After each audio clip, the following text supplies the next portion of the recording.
अरिहन्ताणं नमो सिद्धाणं नमो आर्याणं नमो वज्रायाणं नमो लोये सव्वसाहुणं मङ्गलं भगवान् वीरो मङ्गलं गौतमो गणी मङ्गलं कुन्दकुन्दार्यो जैन धर्मोऽस्तु मङ्गलं सर्वमङ्गलमाङ्गल्यं सर्वकल्याणकारकं प्रधानं सर्वधर्माणां जैनं जयतु शासनं जैनं जयतु शासनं सर्वव्यापैक चिद्रूप स्वरूपाय परात्मने स्वोपलब्धि प्रसिद्धाय ज्ञानानंदात्मने नमः।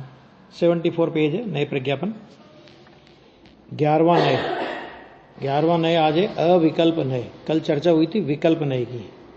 विकल्प नए माने भेद से देखना और अविकल्प नए माने अभेद से देखना, है ना। अभी देखना जरा, आत्मद्रव्य अविकल्प नय से एक पुरुष मात्र की भांति अविकल्प है, अर्थात अभेद नय से आत्मा अभेद है। जैसे कि एक पुरुष, बालक, कुमार और वृद्ध ऐसे भेद रहित एक पुरुष मात्र है, माने एक उसको पुरुष मात्र देखना, वो हो गया अविकल्प नय। और उसमें बालक का, युवा अवस्था का और वृद्धावस्था का भेद देखना, ये हो गया विकल्प नय यानी भेद नय, है ना। ये है इसमें। अभी देखो, आत्मद्रव्य अविकल्प नय से एक पुरुष मात्र की भांति अविकल्प है। जिस प्रकार एक पुरुष, बाल, युवा, वृद्ध ऐसे भेद रहित एक पुरुष मात्र है, उसी प्रकार अभेद नय से आत्मा अभेद है। अनंत गुण होने पर भी कहीं आत्मा अनंत नहीं हो जाते। नहीं, आत्मा में अनंत गुण है, तो अनंत गुण एक आत्मा में है कि अनंत आत्मा हो जाते हैं। एक अनंत गुणों से अनंत गुण एक आत्मा में है, तो अनंत गुणों से आत्मा अनंत नहीं हो गए, लेकिन एक आत्मा में अनंत गुण है। ऐसा आत्मा तो एक ही है। जिस प्रकार बाल, युवा और वृद्ध तीनों अवस्थाओं में रहने वाला पुरुष तो एक ही है। जो बाल्यावस्था में था वही युवावस्था में है। इस प्रकार पुरुष रूप से उसमें भेद नहीं पड़ते। माने आदमी तो वही है ना, तो ऐसे आत्मा तो वही है। ज्ञान से चर्चा करो, दर्शन से चर्चा करो, भले अलग अलग गुण, अनंत गुण बताओ, लेकिन अनंत गुण जिसमें है वो आत्मा तो एक है। वो अनंत गुणों की वजह से तो आत्मा अनेक हो जाता है कि ऐसा नहीं है। पुरुष रूप से तो वह एक ही है। उसी प्रकार गुण पर्याय के भेद होने पर भी द्रव्य रूप से तो आत्मा एक अभेद है ना। गुण और पर्याय अनेक प्रकार के गुण, तो भी आत्मा तो एक का एक रहता, अभेद है। और अभेद नय से आत्मा को देखें तो उसमें भेद नहीं है, ऐसा आत्मा का अभेद धर्म है, जिसको बोलते हैं यहां पे अविकल्प धर्म। अविकल्प धर्म या अविकल्प धर्म को विषय करने वाला अविकल्प नय। यदि वस्तु में भेद न हो तो अनंत धर्म नहीं हो सकते, और यदि अभेद न हो तो वस्तु की एकता नहीं हो सकती। दो बातें हो गई। क्या बातें कही? दो। यदि वस्तु में अनंत धर्म नहीं है, अगर भेद नहीं होगा, अगर वस्तु में भेद नाम का धर्म नहीं हो, तो फिर वस्तु में अनंत धर्म आप सिद्ध नहीं कर सकते। एक पॉइंट तो ये। और यदि वस्तु अभेद नहीं हो तो फिर क्या होगा कि जो अनंत धर्म है ना, वो अनंत धर्म वस्तु को अनंत कर देंगे, लेकिन वस्तु अनंत नहीं है। जैसे आम होता है, आम, तो आम में स्पर्श है, रस है, गंध है और वर्ण है। आप इनको अलग अलग जान तो सकते हो, लेकिन अलग अलग कर नहीं सकते। नहीं कर सकते होते तो फिर बढ़िया मजा आ जाता अपने को। नहीं, 60 रुपए किलो का आम हो, अपने को तो रस से मतलब है, तो अपन कहते देख भैया इसमें 4 चीजें हैं, स्पर्श है, रस है, गंध है और वर्ण है। तो हमें तो खाली रस से मतलब है, तो तू हमको खाली रस दे दे। स्पर्श अपने पास रख, गंध अपने पास रख, वर्ण अपने पास रख। अब 3 चीजें हम तुझसे नहीं ले रहे, तो क्या भाव हो गया फिर? 15 रुपए किलो हो गया कि नहीं हो गया? ऐसा होता है कभी? तो आप अलग अलग जान सकते हो, लेकिन अलग अलग कर नहीं सकते। वस्तु में वो अनंत चीज, वो अनेक धर्म है, लेकिन वस्तु में अनेक धर्म होने पर भी वस्तु अनेक नहीं है। जैसे वो आम में अनेक विशेषताएं होने पर भी आम अनेक रूप नहीं है, आम एक रूप है। गुण अनंत होने पर भी उनका धारक गुणी तो एक ही है। शक्तियां अनंत और शक्तिमान एक। क्यों, किसकी शक्तियां हैं वो? कि उस एक शक्तिमान की वो अनंत शक्तियां है। इस प्रकार वस्तु में भेद अभेद धर्म है। अभेद नय से तो निगोद से सिद्ध तक की सर्व अवस्थाओं में विद्यमान एक अभेद आत्मा ही भाषित होता है। निगोद की दशा हो कि सिद्ध की दशा हो, दशा बदलेगी। हाँ, थोड़ा बड़ा कर दो। दशा बदलेगी, लेकिन दशा बदलने पर भी आत्मा नहीं बदलेगा। आत्मा वह का वही है। दशा बदल गई, निगोद में था, जो निगोद में था वो ही अभी है, और जो अभी है वही सिद्धालय में रहेगा। अवस्थाएं तो बदली, लेकिन अवस्थाएं बदलने पर भी मैंने वो आत्मा नहीं बदला। निगोद और सिद्ध ऐसी पर्यायों के भेद उसमें भाषित नहीं होते। किसमें? जिस अभेद को देखोगे ना, तो अभेद को देखने पर निगोद और सिद्ध के भेद, पर्यायों के भेद उसमें भाषित नहीं होते, माने दिखाई नहीं देते। भेद नहीं है ऐसा नहीं है, लेकिन भेद दिखाई नहीं देते। क्यों नहीं दिखाई देते? कि हम एक अभेद को देख रहे हैं। अभेद को देखेंगे तो भेद दिखाई नहीं देगा, और भेद में भेद को देखते रहेंगे तब तक अभेद अनुभव में नहीं आएगा। जिस प्रकार बाल, युवा, वृद्ध दशा में पुरुष तो पुरुष ही है, उसी प्रकार अशुभ, शुभ या शुद्ध सर्व अवस्थाओं में आत्मा तो वह का वही है। वह का वही है, इसको बोलते अन्वय। वह का वही का क्या बोलते इसको? इसको बोलते अन्वय, माना वही का वही, वही का वही, वही का वही, वही का वही, ऐसा इसको बोलते अन्वय। और अवस्था माने बदलने वाली, प्रति समय बदलने वाली, उसको बोलते अन्वय का व्यतिरेक। अवस्था या गुण के भेद किए बिना एक अभेद आत्मा को लक्ष्य में ले, उसका नाम अभेद नय अथवा अविकल्प नय है। ठीक है, ये विकल्प नय की चर्चा हुई थी, उसके बाद ये अविकल्प नय की चर्चा हुई। ये अविकल्प नय और विकल्प नय एक ही आत्मा में है, पहली बात। दोनों नय एक ही आत्मा में है, और ऐसा नहीं है कि विकल्प नय है तो उस समय अविकल्प नय नहीं है। विकल्प नय के समय ही अविकल्प नय है, और अविकल्प नय के समय ही आत्मा में विकल्प नय है। तो भेद के समय ही अभेद भी है, और अभेद के समय ही भेद भी है। अब हम भेद को देखते हैं तो हम विकल्प नय से देख रहे हैं, हम अभेद को देखते हैं तो हम अविकल्प नय से देखते हैं, है ना। यह है वस्तु में भेद धर्म और अभेद धर्म दोनों एक समय में एक ही साथ है। आत्मा त्रिकाल ऐसे धर्म वाला है, ऐसी अनंत धर्म वाली वस्तु का ज्ञान वो क्या है? कि अनेकांत है।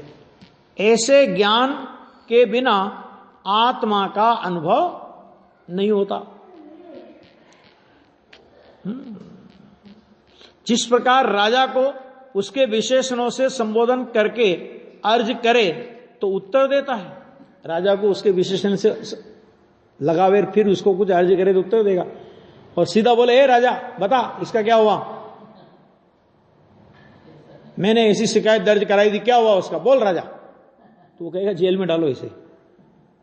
नहीं, तो वो तरीका होता है ना बोलने का, ऐसा। उसी प्रकार चैतन्य स्वरूप आत्मा तीन लोक का राजा है। 17-18 गाथा में कहा, जीव राज को यूं जानना श्रद्धना इस रीति से उसका ही करना अनुचरण। आया कि नहीं है? कि यदि तुझे मोक्ष चाहिए तो सर्वप्रथम जीव राजा को जान। वहां आत्मा को राजा कहा। राजा क्यों कहा? और आया ना उसमें कि जैसे जिसको धन की अपेक्षा है वो राजा की सेवा करे, सेठिया की सेवा करे, ऐसा क्यों नहीं कहा? क्यों नहीं कहा? गुरुदेव ने उत्तर दिया उसका नायरोबी के प्रवचन में। उन्होंने कहा कि राजा में उदारता होती है। सेठ कितना ही करोड़पति हो जाए, लेकिन सब्जी मंडी में जाएगा ना तो वो भाव करेगा ही करेगा, कहीं भी जाए दुकान। एक उदाहरण दिया होते हैं, मतलब उसमें वो उदारता नहीं हो सकती जो राजा में हो सकती है और होती है। क्यों? क्योंकि राजा को तो सहज ही वो लक्ष्मी प्राप्त हुई है, और उसने तो कमाई है ना। तुझे पता है मैंने कैसे कमाया है, मैंने कैसे कमाया है, खून पसीना बहाया है, तो वो उदारता नहीं आ सकती। तो चैतन्य राजा, वो चैतन्य भगवान वो राजा के समान है। राजा के समान है मतलब क्या, कि परिणति उसके सन्मुख हो तो उस चैतन्य का जितना वैभव है वो सब परिणति में आ जाता है, इतना उदार है। तो अब ये नहीं कि अनादिकाल से तो इस पर्याय ने आत्मा का तिरस्कार किया, अनादिकाल से तो ये पर्याय आत्मा को गाली देती रही, अनादिकाल से तो आत्मा का अवर्णवाद करती रही, है ना, और अभी ये परिणति आत्मा के स्वभाव के सन्मुख हुई तो एकदम इसको कैसे समय दर्शन दे दें, थोड़ा इसको छकाएं तो सही।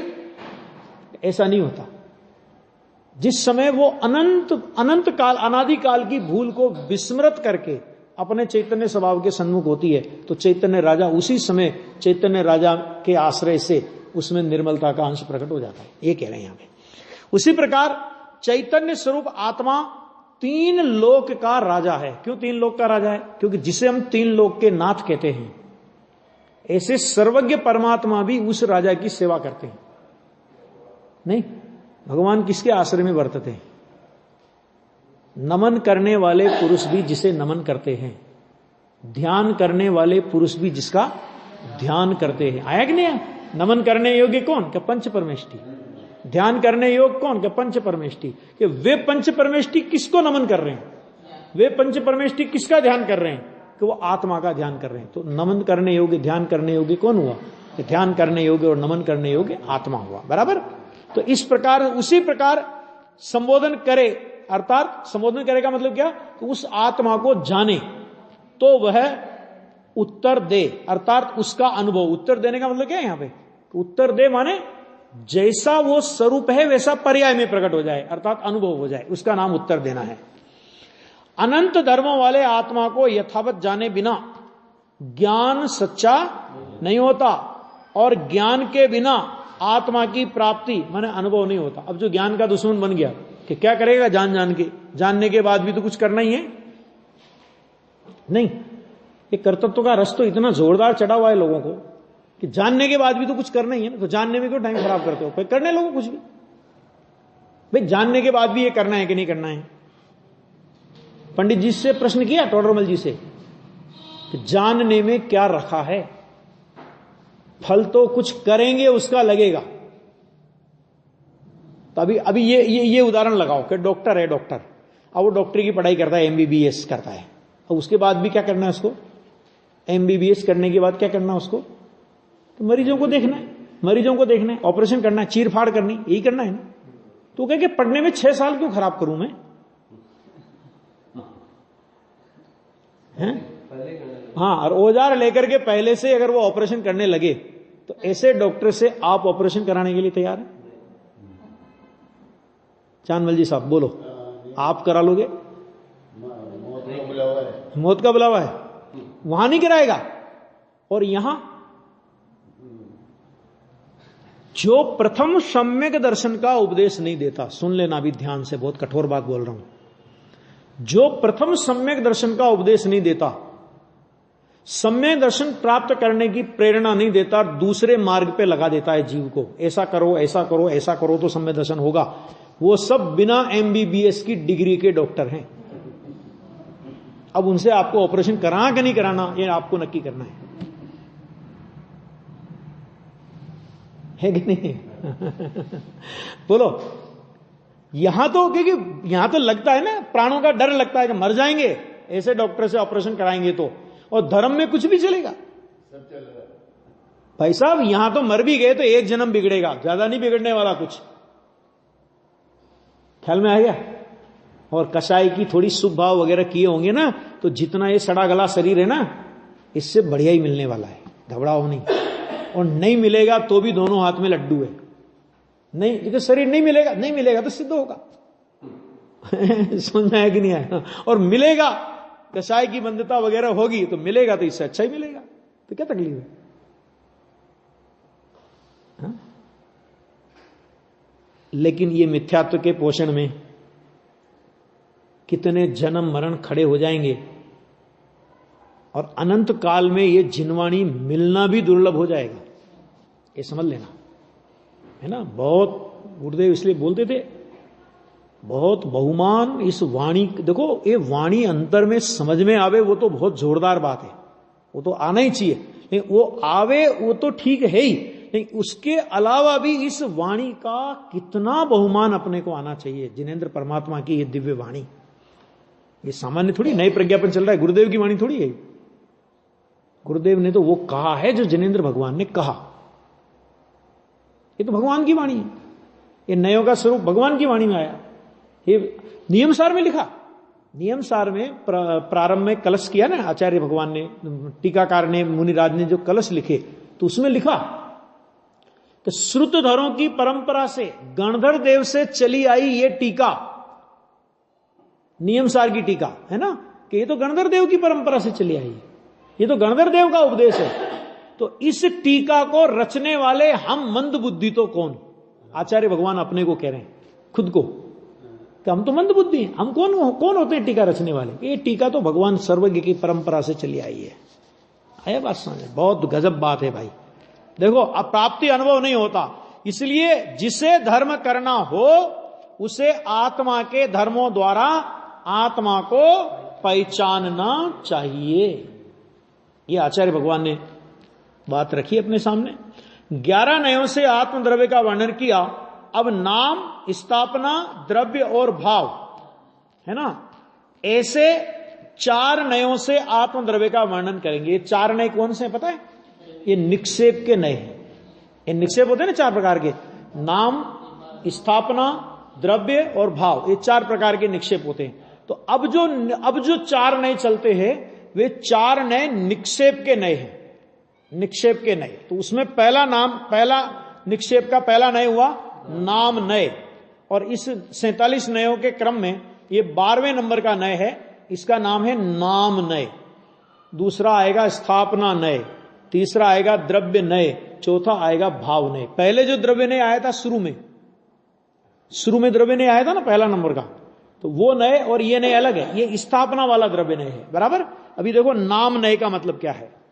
अब ये थोड़ा छोटे संक्षिप्त में भी कुछ नयों का वर्णन गुरुदेव ने बहुत संक्षिप्त में किया है और कुछ का वर्णन बहुत विस्तार से भी किया है। देखो यहां पे आत्मद्रव्य नाम नय से नाम वाले की भांति, नाम वाले की भांति माने किसी का नाम रखते नहीं रखते, अपन नाम रखते हैं ना, अपन अपना अपना कोई शरीर का कोई न कोई नाम रखा है ना, तो वो जो शरीर का नाम रखा वो क्या करता है, तो दूसरों से अपने को पृथक करता है, उस नाम से अपने को संबोधन किया जाता है, उस नाम से अपनी पहचान होती है। तो यहां पे कह रहे हैं कि आत्मद्रव्य नाम नय से नाम वाले की भांति शब्द ब्रह्म को स्पर्श करने वाला है। शब्द ब्रह्म माने आत्मा, ये शब्द बोला आपने, आत्मा ये शब्द बोला, तो ये है वाचक, और इसका वाच्य कौन है, कि इसका वाच्य है आत्मा। तो वो कह रहे हैं कि आत्मा शब्द ब्रह्म को स्पर्श करने वाला है, मतलब आत्मा शब्द से आत्मा का कथन करने की योग्यता, मतलब आत्मा शब्द से आत्मा का कथन हो सके ऐसा एक धर्म आत्मा में पड़ा है। वो यहां पे कह रहे देखो, जैसे आत्मा नाम नय से शब्द ब्रह्म से कहा जाता है, आत्मा शब्द से आत्मा कहा जाता कि नहीं कहा जाता है ना, ऐसा जैसे कि नाम वाला पदार्थ उसके नाम रूप शब्द से कहा जाता है। कोई भी पदार्थ अपन बोलते हैं नमक, चीनी, तेल, घी, गुड़, ये बोलते कि नहीं बोलते अपन, तो उस नाम वाले शब्द से वो नाम वाला पदार्थ कहा जाता है। अपने से कोई कहे, और अगर इनके कोई नाम नहीं होते, मान लो किसी पदार्थ का कोई नाम नहीं है, अब हम कहेंगे लाओ, क्या लाऊं, लाओ, क्या लाऊं बता तो सही, तो कोई ना कोई नाम तो रखना पड़ेगा आपको, और उस नाम से वो पदार्थ वाच्य होता है। तो उस पदार्थ में ऐसा धर्म है कि उस नाम से वो वाच्य हो। इसी तरह आत्मा शब्द से आत्मा वाच्य हो, आत्मा शब्द वाचक, और उस वाचक से आत्मा वाच्य हो, कि ऐसा एक धर्म आत्मा में पड़ा है। इसका नाम है आत्मा शब्द ब्रह्म को स्पर्श करने वाला है। अगर ऐसा नहीं होता ना, आत्मा में यह धर्म नहीं होता, तो आत्मा शब्द से आत्मा का कथन नहीं हो सकता था। क्या नयों के स्वरूप हैं देखो तो जरा, है। आत्मद्रव्य नाम नय से नाम वाले पदार्थ की भांति शब्द ब्रह्म को स्पर्श करने वाला है। जिस प्रकार नाम वाला पदार्थ उसके नाम रूप शब्द से कहा जाता है, उसी प्रकार नाम नए से आत्मा शब्द ब्रह्म से कहा जाता है। देखो ये तो कोई टीका का शब्द पढ़ा गुरुदेव ने। अभी देखो, जिस प्रकार मिश्री नाम के द्वारा मिश्री पदार्थ कहा जाता है, कहा जाता है कि नहीं कहा जाता, उसी प्रकार आत्मा नाम के द्वारा आत्मा पदार्थ आत्म पदार्थ कहा जाता है। शब्द का आत्मा में अभाव है, ध्यान देना, शब्द का आत्मा में अभाव है, परंतु शब्द ब्रह्म द्वारा कहा जा सके, वाच्य हो, ऐसा नाम नए से आत्मा का स्वभाव है। यद्यपि आत्मा शब्द आत्मा में नहीं है और आत्मा शब्द में आत्मा नहीं है। क्या कहा? दो बातें। क्या कहा? दो बातें कौन कौन सी गई? आत्मा में आत्मा शब्द नहीं और आत्मा शब्द में आत्मा नहीं। आत्मा में आत्मा शब्द का अभाव और आत्मा शब्द में आत्मा का अभाव। ऐसा होने पर भी ऐसी नाम धर्म के कारण, या नाम का जो धर्म है आत्मा में, उस नाम धर्म के कारण ऐसी योग्यता है कि आत्मा शब्द से आत्मा वाच्य हो सकता है। वाच्य होने की योग्यता, आत्मा शब्द से वाच्य होने की योग्यता आत्मा में है। इसका नाम है नाम नय, नाम धर्म, और उस नाम धर्म को विषय करने वाला नाम नय। आ गया? ए है इसका अर्थ। उस अपेक्षा से आत्मा शब्द ब्रह्म को स्पर्श करने वाला है। स्पर्श करने वाला का मतलब समझिए ना, वही वाच्य होने का अर्थ स्पर्श करने वाला है। शब्द ब्रह्म तो स्वयं जड़ है। शब्द ब्रह्म, शब्द ब्रह्म क्यों कहा? शब्द को ब्रह्म क्यों कहा? कि जैसे ब्रह्म किसे कहते हैं? लोक में कहते हैं ना, जैसे लोक में अन्य मत में बोलते हैं कि ब्रह्मा को किसी ने नहीं बनाया, वो स्वयं सिद्ध अनादि अनंत है। इसी तरह यहां कहते हैं कि जो शब्द है ना, ये अ से लगा करके गिने तक स्वर और व्यंजन, कि इसको किसी ने बनाया नहीं, इसलिए शब्द ब्रह्म है, वो अनादि अनंत है। आपने देखा होगा सिद्ध चक्र विधान में, जब अपन विधान करते हैं, सिद्ध चक्र विधान होता है ना, तो सिद्ध चक्र विधान में शब्दों की स्थापना की जाती है। आप देखना पूजा में शब्द को किसी ने नहीं बनाया, पंडित जी ने भी लिखा कि शब्द तो अनादि अनंत है। अब उस शब्दों को मैंने अलग अलग प्रकार से जोड़ करके ये शास्त्रों की रचना हो गई। आचार्यों ने शब्द थोड़ी बनाए। अ किसने बनाया? गिने किसने बनाया? अनादि से। ऐसा तो शब्द ब्रह्म स्वयं तो जड़ है, जीव स्वयं कहीं शब्द ब्रह्म का करता नहीं है। जीव स्वयं शब्द ब्रह्म द्वारा अपने को बतलाता है, ऐसा नहीं समझना चाहिए। तो क्या समझना चाहिए? कि शब्द ब्रह्म का कर्ता तो जड़ है, परंतु वाणी के शब्द द्वारा आत्मा वाच्य होता है। इतना वाचक वाच्य नियोग समय सार के मंगलाचरण में लिखा कि शब्द ब्रह्म और पर ब्रह्म के वाचक वाच्य नियोग, कि शब्द ब्रह्म और पर ब्रह्म माने पर माने उत्कृष्ट, ब्रह्म माने आत्मा, माने उत्कृष्ट आत्मा, माने भगवान आत्मा, कि उस भगवान आत्मा के और शब्द ब्रह्म के कौन सा नियोग है? तो उन्होंने कहा कि वाचक वाच्य नियोग, ऐसा। और वो आत्मा में ऐसी एक योग्यता है, नाम धर्म की ऐसी योग्यता है कि वो शब्द ब्रह्म के द्वारा वाच्य होता है, ऐसी योग्यता है उसमें। इतना संबंध है, बस इतनी बात है। इसलिए आत्मा शब्द ब्रह्म को स्पर्श करता है, ऐसा नाम नए से कहा गया है। देखो क्या गजब, एक एक नए, कितना नाम नए में, मैंने आत्मा में वैसी योग्यता है, नहीं तो वो शब्द ब्रह्म के द्वारा वाचक नहीं हो सकता था। आत्मा को जानता तो ज्ञान है, ध्यान से सुनना, क्या कहा? जानने वाला कौन है? देखो शब्द ब्रह्म के द्वारा आत्मा वाचक होता है। शब्द ब्रह्म वाच्य है, आत्मा वाचक है, लेकिन शब्द ब्रह्म आत्मा को जानता नहीं है। क्यों नहीं जानता? क्योंकि वो पौद्गलिक है। पौद्गलिक है इसलिए जानता नहीं है, लेकिन उसके द्वारा वाच्य हो ऐसा उसमें धर्म है। शब्द ब्रह्म में जानने का धर्म नहीं है। शब्द ब्रह्म में जानने का धर्म नहीं है, जानने का स्वभाव ज्ञान का है।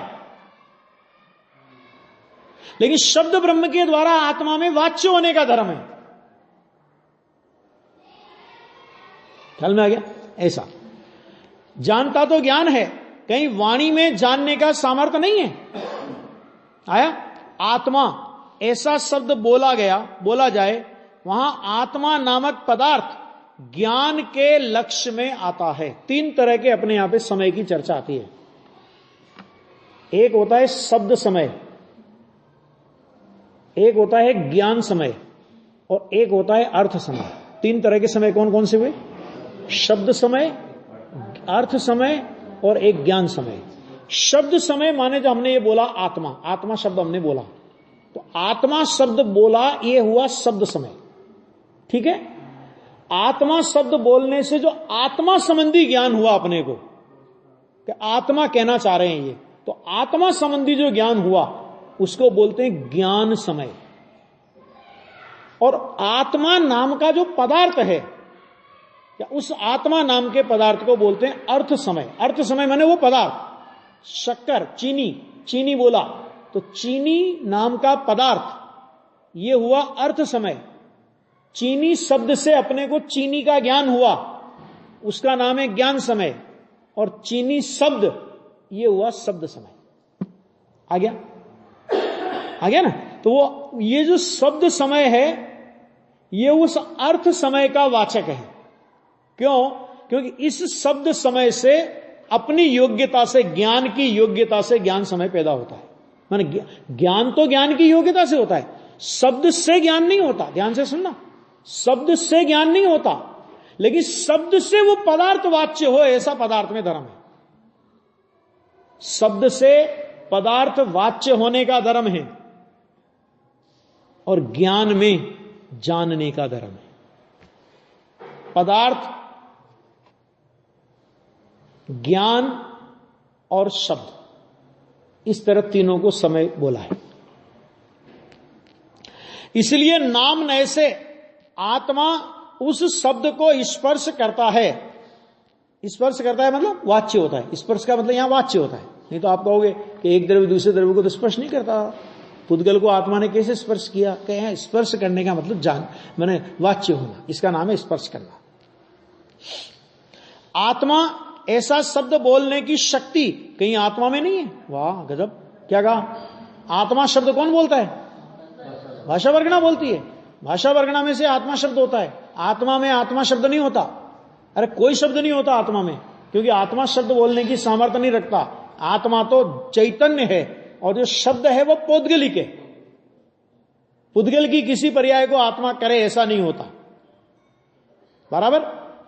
अब देखो, कोई कहे ना कि शब्द से आत्मा का ज्ञान तो होता है ना, शब्द से आत्मा जानने में तो आता है ना, कि नहीं आता।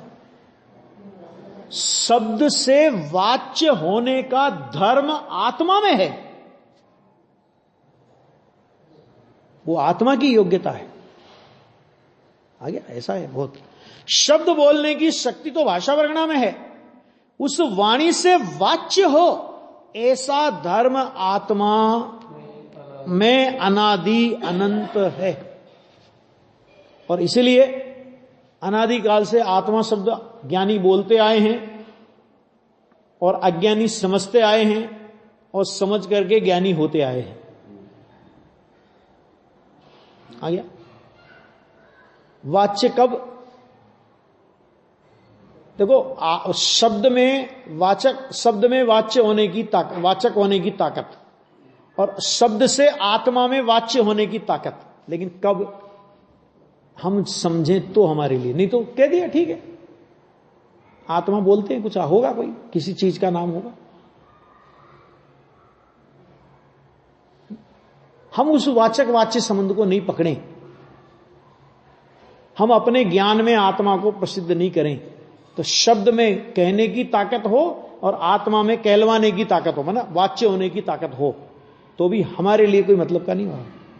ये कह रहे हैं। देखो अनादि अनंत है, सिद्ध भगवान के आत्मा में भी वह धर्म है, नहीं तो सिद्ध भगवान एक काम नहीं। ये कहा कि सिद्ध भगवान, तो सिद्ध भगवान कहते हैं अपने को एक नक्शा ख्याल में आता कि नहीं आता आत्मा का, कि कैसा आत्मा का जो विकार से रहित हो गया, केवल ज्ञान से परिपूर्ण हो गया, है ना। रहिए अनंत अनंत काल यथा तथा शिव परिणये, ऐसे परमात्मा सिद्ध के वाणी नहीं है, परंतु सिद्ध भगवान परमात्मा ऐसे शब्द से वे कहे जाते हैं। सिद्ध शब्द से कहे जाते हैं, परमात्मा शब्द से कहे जाते हैं, भगवान शब्द से कहे जाते हैं, तो उनके आत्मा में उन शब्दों से वाच्य होने की योग्यता रूप नाम धर्म है। आगे, इसलिए नाम नय से सिद्ध का आत्मा भी शब्द ब्रह्म को स्पर्श करने वाला है। आ गया, शब्द ब्रह्म को स्पर्श करने वाला मतलब क्या हुआ, समझ में आ गया, उससे वाच्य होने वाला है, ये इतना अर्थ। अर्यंत भगवान के वाणी है, इसलिए उनमें तो यह धर्म होता है, परंतु सिद्ध भगवान के वाणी नहीं है, इसलिए उनमें यह धर्म नहीं होता, ऐसा नहीं है। आत्मा में किस आत्मा के संयोग में वाणी का संयोग है, उसके आधार से यह धर्म नहीं है। आत्मा में वाणी होने से आत्मा में यह नाम का धर्म नहीं है। आत्मा वाणी से वाच्य हो, इसका नाम धर्म है। आत्मा में वाणी होने का नाम धर्म नहीं है। तो इसलिए कोई ये कहे कि अनंत भगवान को वाणी है तो इसलिए उनमें यह धर्म है, सिद्ध भगवान को वाणी नहीं है तो उसमें वो धर्म नहीं है, तो फिर तो ये बात तो वहां भी आएगी कि निगोदिया के वाणी नहीं है ना। वाणी का संबंध दो इंद्रिय से माना गया है। दो इंद्रिय होती है, रसना इंद्रिय वाला होता है ना जीव, है ना, तब उसमें वाणी का संबंध माना गया है। एक इंद्रिय को कोई वाणी का संबंध नहीं माना गया। तो फिर एक इंद्रिय को भी फिर हम निगोदिया, तो निगोदिया शब्द से निगोदिया वाचक हुआ कि नहीं हुआ, है? पेड़ शब्द से पेड़ वाचक हुआ कि नहीं हुआ, पेड़ का आत्मा माने पेड़ जीव, तो ये वाचक हुआ कि नहीं हुआ ना। तो वो नाम का धर्म उस पेड़ के आत्मा में है, उस निगोदिया के आत्मा में वो धर्म है, तो उस निगोद शब्द से वो निगोद का आत्मा वाच्य होता है, ऐसा समझना। वास्तव में कोई आत्मा वाणी वाला है ही नहीं। संबंध का दो इंद्रिय से, अभी अपनी चर्चा करी ना, दो इंद्रिय से वाणी का संबंध होता है। आत्मा को वाणी होती है, ऐसा नहीं है, क्योंकि वाणी भाषा वर्णना की पर्याय है, आत्मा भाषा वर्णना नहीं है। परंतु वाणी से वाच्य हो ऐसे धर्म वाला है।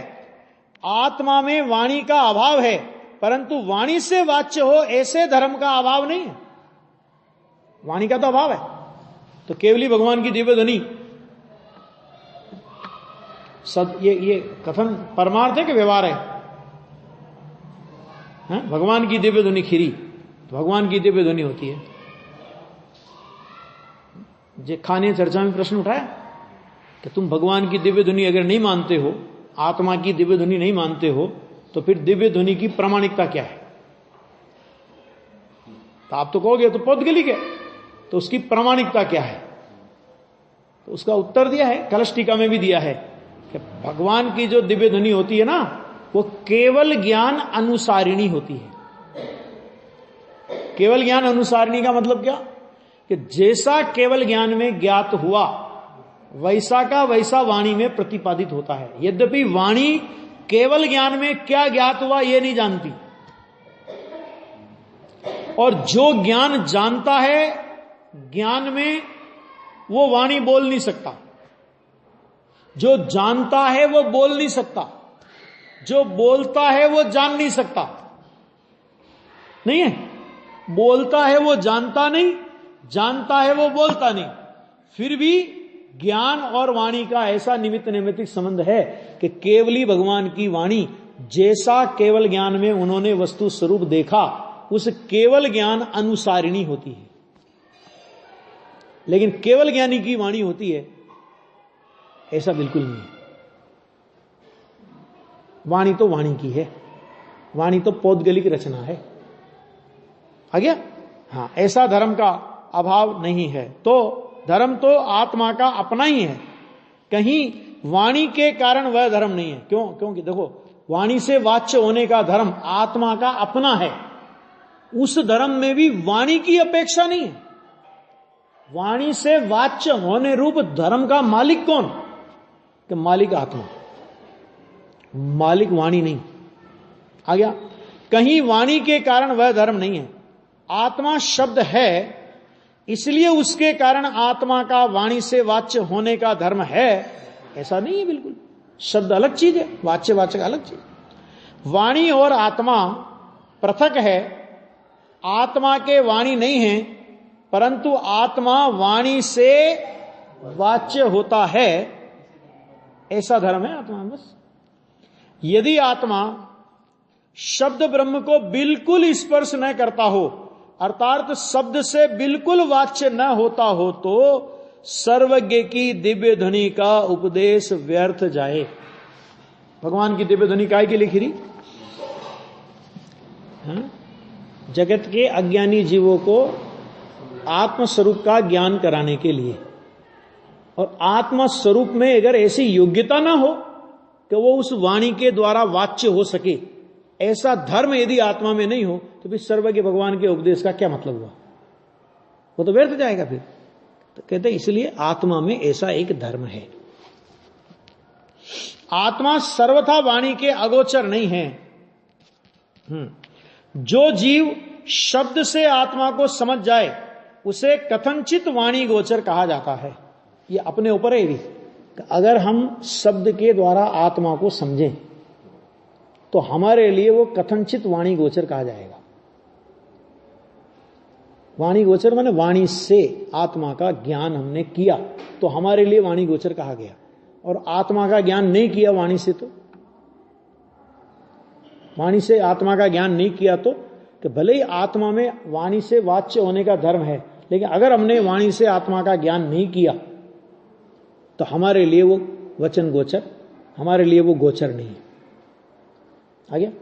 समोसरण में अनंत बार गए, आत्मा की बात तो सुनी होगी, भगवान के समोसरण में आत्मा की बात तो सुनी होगी, लेकिन अगर आत्मा को लक्ष्यगत नहीं किया, तो वाणी में वाणी से गोचर होने का धर्म तो है आत्मा का, लेकिन हमने अपने लिए गोचर नहीं किया उसे।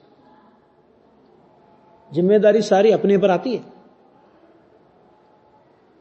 वाणी का काम है आत्मा का प्रतिपादन कर देना, लेकिन आत्मा को समझना ये किसकी योग्यता है? ये किसका काम है? कि ये वाणी का काम नहीं है, ये गुरु का काम नहीं है, ये भगवान का काम नहीं है, ये अपने को काम, अपना काम है। नहीं समझे तो क्या करेगा? वाणी क्या करेगी? है ना? ऐसा देखो, ये लिखा है, शब्द से आत्मा से वाणी से कथनचित गोचर कहा जाता है। चैतन्य भगवान आत्मा परम ब्रह्म है, और उसकी द्योतक वाणी शब्द ब्रह्म। दो बातें हो गई, दो ब्रह्म हो गए। आत्मा कैसा है? तो उन्होंने कहा कि परम ब्रह्म। और वाणी कैसी है? तो उन्होंने कहा शब्द ब्रह्म। मतलब क्या? कि आत्मा अनादि अनंत है और वाणी भी अनादि अनंत है। वाणी के शब्द मैंने ऐसे लेकर गिने तक की जो स्वर व्यंजन होते हैं, तो वो स्वर व्यंजन की रचना किसी ने नहीं की है। हाँ, ये हो सकता है कि लिखा नहीं गया हो, जैसे अपन बोलते हैं ना कि नमोकार मंत्र कब से है? नमोकार मंत्र अनादि अनंत है। क्यों अनादि अनंत है?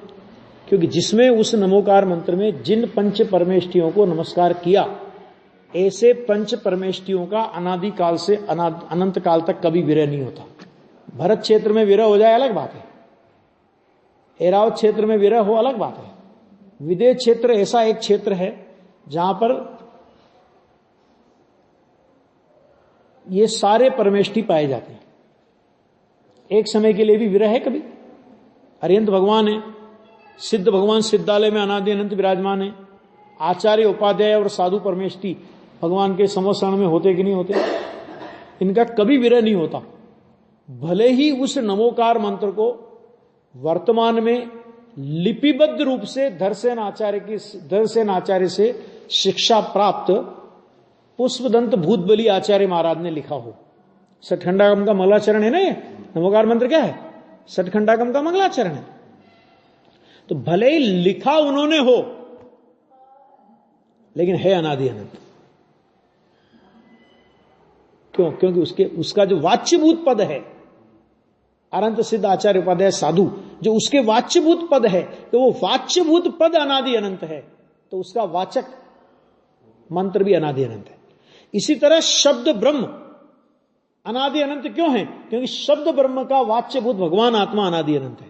तो भगवान आत्मा अनादि अनंत है, तो उसका वाच्यभूत शब्द ब्रह्म भी अनादि अनंत है। इसलिए आत्मा को कहा परम ब्रह्म और शब्द को कहा शब्द ब्रह्म, ये कह रहे हैं यहां पे। उस शब्द ब्रह्म को आत्मा स्पर्श करता है, अर्थात उस शब्द ब्रह्म से आत्मा का वर्णन होता है। अगर आत्मा का वर्णन होने की ताकत उस शब्द ब्रह्म में है, ऐसा यहां पर आचार्य भगवान ने कहा। अब आगे इसी का और आएगा भी कि सिद्ध भगवान अशरीरी चैतन्य मूर्ति परम सुखी हैं, ऐसा कहने से सिद्ध का स्वरूप लक्ष्य में आता है। इसलिए सिद्ध में भी कथनचित वचन गोचर होने का धर्म है। यदि सर्वथा वचनातीत हो तो सिद्ध भगवंत भी अशरीरी चैतन्य मूर्ति परम सुखी हैं, इतना भी वचन में नहीं आ सकेगा। आत्मा सर्वथा वचनातीत नहीं है। आत्मा शब्द को जानता है, उसके वाच्य रूप पदार्थ को भी जानता है, और उसका जो ज्ञान हुआ उस ज्ञान को भी जानता है। इस प्रकार शब्द, अर्थ और ज्ञान, इन तीनों को आत्मा जानता है। ये अभी जो चर्चा करी थी ना 3 प्रकार के नयों की, शब्द, अर्थ और ज्ञान नय। अरे इन तीनों को जानने वाला कौन है? कि इन तीनों को जानने वाला भगवान आत्मा है। आत्मा का एक एक धर्म कितना कीमती है, एक एक धर्म में कितना रहस्य है, सर्वथा अवक्तव्य होता। वचन अगोचर क्यों कहा? फिर उसे कहा तो है कि वचनों के द्वारा गम्य नहीं है, विकल्प के द्वारा। भाई वचनों के द्वारा गम्य नहीं है मतलब तुम आत्मा के आनंद को वचनों से कहना चाहो तो नहीं कह सकते, लेकिन इतना तो कह सकते हो ना कि आत्मा आनंद का सरोवर है। आनंद कैसा है ये नहीं बता सकते भले आप, लेकिन आनंद का सरोवर है इतना तो कह सकते हो। तो हमें ये तो पता पड़ता है ना कि आत्मा आनंद का सरोवर है, आत्मा दुख का सरोवर नहीं है ना। ये है वो जो कहा ना, वो सर्वथा बात नहीं है, उसमें अपेक्षा है कि तो ये समझना चाहिए। शेष चर्चा और आगे चलाते हैं।